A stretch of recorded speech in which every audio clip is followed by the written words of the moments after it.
ତମେ ତ ପଢେଇଲ, ଆମେ ତ ପଢିଲୁ, ତମେ ପୁଣି କଣ ପରୀକ୍ଷା କରିବ?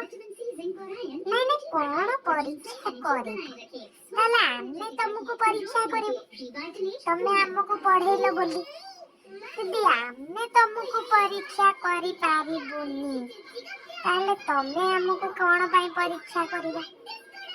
ଯଦି ପରୀକ୍ଷା କରିବ ନିଆଁ ଜଳିବ।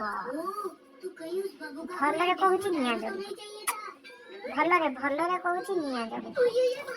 ଆମେ ବଡ ଲୋକ ବୋଲି ଆମେ ତମକୁ ପରୀକ୍ଷା କରିପାରିବୁନି, ଆମେ ଛୋଟ ପିଲା ବୋଲି ତମେ ଆମକୁ ପରୀକ୍ଷା କରିବ। ତାହେଲେ ଆମେ ପ୍ରମାଣ ଦବୁ ଯେ ଆମେ କେତେ ପାଠ ପଢିଛୁ।